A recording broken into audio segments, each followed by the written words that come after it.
जनाब, मैं हूँ फराह इकरार और आप देख रहे हैं प्रोग्राम मेरी बात कासिम अली शाह साहब के साथ। शाह साहब हमारे साथ मौजूद हैं। बड़ी ही इम्पोर्टेंट डिस्कशन है। वो तमाम जोड़े गौर से इसको देखें जिनकी शादी होने जा रही है या नौ ब्याहता है वो। शाह साहब, हम डिस्कशन कर रहे थे कि बहुत से फैक्टर्स आ जाते हैं और एक फैक्टर जिसके जानिब रब ताला ने भी इशारा किया है कि मियाँ बीवी के दरमियान लड़ाई झगड़ा कराने वाला शैतान है। इस पर भी हम बात करेंगे और फिर ये अमल जो है रब ताला के नजदीक बहुत ही नापसंदीदा है। इन दोनों पहलुओं को, क्योंकि टाइम शॉर्ट है, मैं चाह रही हूँ ज्यादा कवर कर लें। तो पहले शैतान की बात करें। करनी तो नहीं चाहिए लेकिन मजबूरी है हमारी। गुजारिश ये है कि जो पहले तो ये समझिएगा, मैं मफहूम हदीस बता रहा हूँ कि शैतान के जो चेले हैं वो आके शैतान को रिपोर्ट देते हैं, इन्फॉर्म करते हैं कि जी आज हमने ये किया है, ये गुनाह करवा दिया, इस पे हमने राग़िब किया, इस पे राग़िब किया। शैतान को जब ये पता लगता है, कोई चेला आके बताता है कि आज मैंने को घर तोड़ दिया, मियाँ बीवी में सेपरेशन करवा दिया, उनका झगड़ा करवा दिया, तो इस पे शैतान सबसे ज्यादा खुश होता है। यानी आप जरा इस बात का अंदाजा लगाइए कि शैतान की खुशी कहां पड़ी हुई है, घर के झगड़े में और किसी के घर के टूटने में। अगर ये बात समझ आ जाए ना, देखिए एक लम्हे के लिए मैं मिसाल देता हूं कि अगर हमारे जो सुनने वाले हैं उनको समझ आ जाए कि मेरे इस लड़ाई से और मेरे इस कॉन्फ्लिक्ट से और मेरी इस तरह की बातचीत से अगर कोई और खड़ा जो दिख नहीं रहा और बड़ा खुश हो रहा है, वो शैतान है। तो समझ ये कितना आसान हो जाए खुद को कंट्रोल करना। अब होता क्या है, सवाल यहां पैदा होता है बहुत बड़ा कि इस पे शैतान क्यों खुश होता है। यानी इतने और बुरे अमाल हैं, आखिर आके को बताता होगा जी ये मैंने करवा दिया, ये गलत काम करवा दिया, ये गुनाह करवा दिया, ये गुनाह, लेकिन इस पे शैतान सबसे ज्यादा खुश होता है कि जी घर टूटा है, घर खराब हो गया। तो गुजारिश ये है कि इसके पीछे वजह ये, जब एक घर टूटता है तो नस्ल बर्बाद हो जाती है। ये दरअसल पूरी सोसाइटी का जो फर्स्ट यूनिट है, जहां पे पूरी सोसाइटी खड़ी है, वो यानी ईंट है जो सीधी लगी हो तो दीवार ठीक होती है, ईंटें ठीक ना लगी हो तो दीवार अपने बोझ से गिरती है, कोई धक्का दे या ना दे। वो जो बेसिक यूनिट है जिसपे पूरी सोसाइटी खड़ी है वो है फैमिली। और फैमिली, मैं आपको एक बड़ी ही अजब बात बताने लगा हूं, बड़े कम लोगों को ये पता होगी लेकिन ये प्रॉपर रिसर्च इस पे अवेलेबल है। जो घर टूटते हैं, उन टूटे हुए घरों के बच्चों का क्रिमिनल होना, इसके इम्कानात बढ़ जाते हैं। उन बच्चों का नशे की तरफ जाना, उसके इम्कानात बढ़ जाते हैं। उन बच्चों का नफसियाती मरीज होना, उसके असरात बढ़, उन बच्चों की पर्सनैलिटी में डिसऑर्डर्स होना, उसके असरात बढ़ जाते हैं। मैं क्योंकि पढ़ाता हूं मुख्तलिफ तरह के मज़ामीन, आपको पता है, तो कहीं हम एंगर मैनेजमेंट पढ़ा रहे थे और मैंने उसमें असाइनमेंट दी। मेरी उस क्लास के साथ इंटरेक्शन एक हफ्ते के बाद थी, एक हफ्ते का गैप था।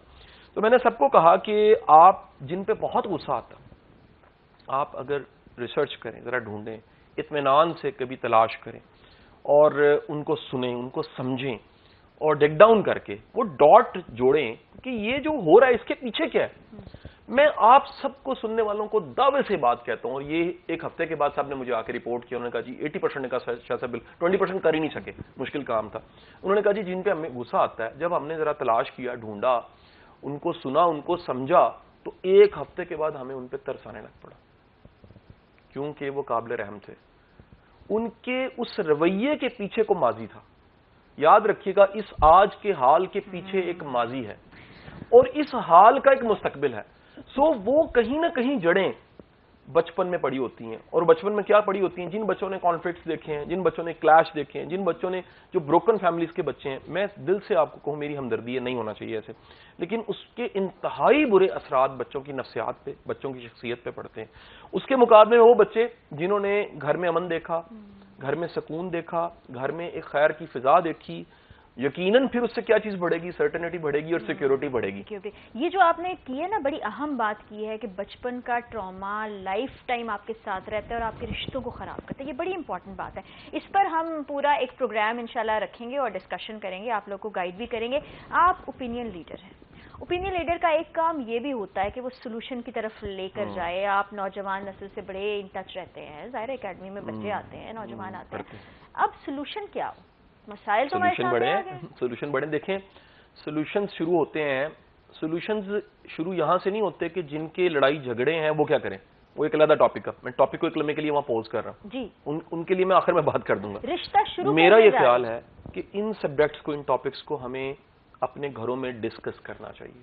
Before marriage. किस तरह किया जाए? अपने बच्चों को समझना चाहिए। नहीं, हम समझाते क्या हैं शाह साहब, एक मैं आप बड़ी माजरत के साथ हम समझा के आ रहे होते मर्द को, पहले दिन तुमने बीवी को काबू कर लेना है और उस पर रोब जमा लेना है, और बीवी को बताया जाता है कि देखो इसको इधर उधर देखने नहीं देना, और खास तौर पे अपनी बहनों माँ से दूर कर देना, ये समझाया जा रहा होता है। इस समझ के बाद रिश्ता कैसे चलेगा? देखें, कंट्रोलिंग जब भी होगा, रिश्ते में कंट्रोल करने वाली चीजें ज्यादा होंगी, वो रिश्ता कभी अच्छा नहीं चल सकेगा।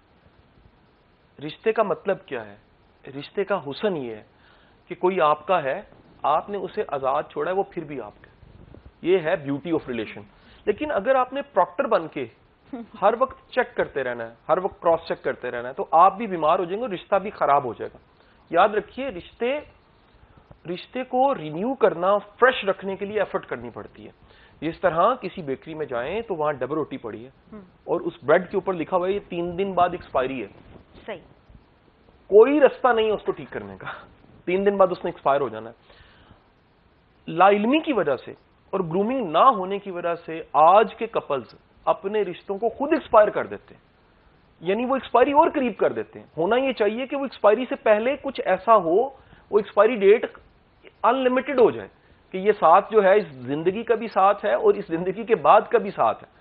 लेकिन अमूमी तौर पे क्या होता है कि उस रिश्ते में बहुत सी चीजें ऐसी होती हैं, अब वो मैं 2-3-4 डिस्कस कर देता हूं। बिल्कुल। हमें टॉप फैक्टर जो मिला हजारों केसेस को डील करने के बाद, हमारे मसालियत के विंग में, एडीआर विंग में, जो फाउंडेशन में मौजूद है जिसे जस्टिस अनवार साहब लीड कर रहे हैं, हमें टॉप फैक्टर मिला ईगो।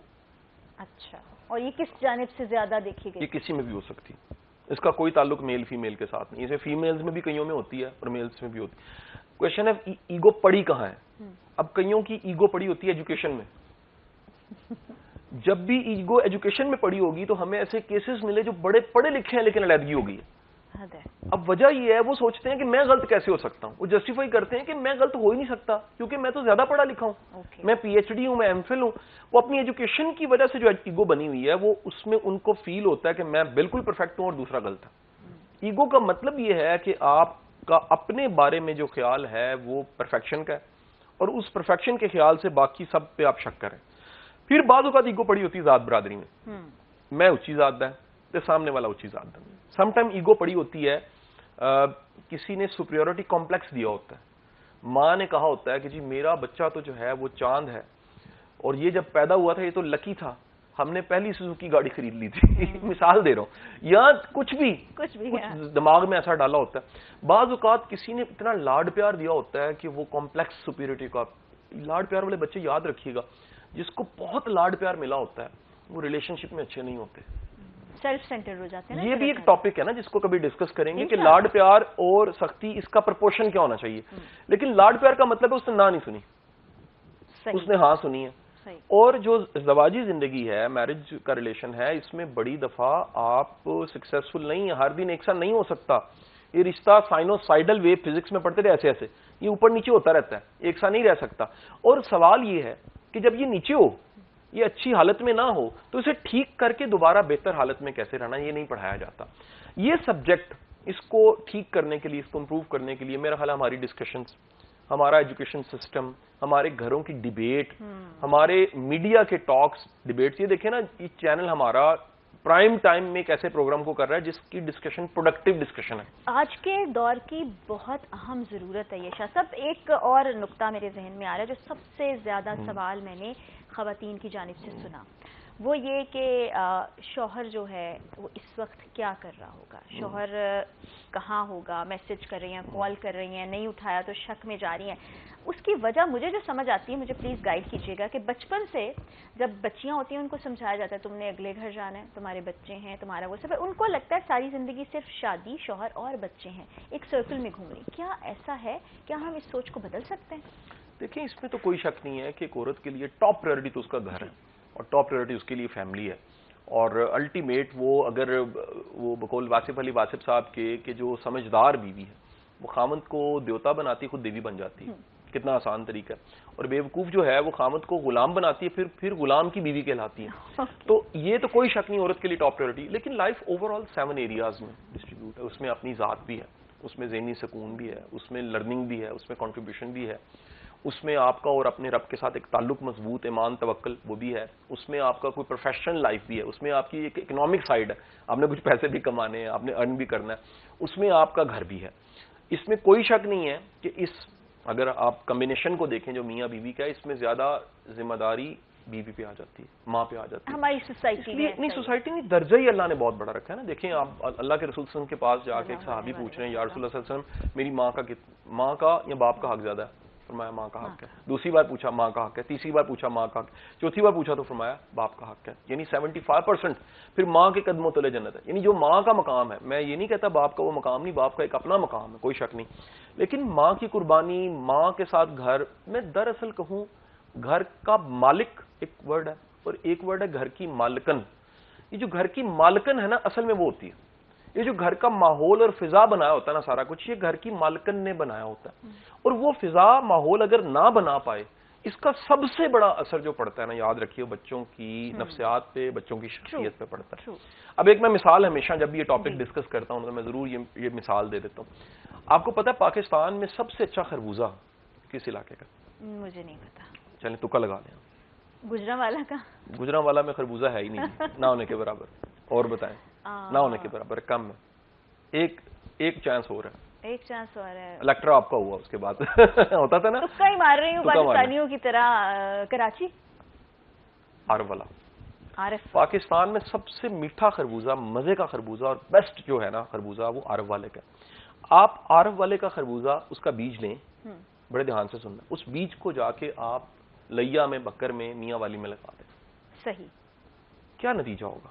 خربوزہ آئے گا، میں یہ نہیں کہتا، لیکن اس کا ذائقہ وہ نہیں آئے گا. کیوں؟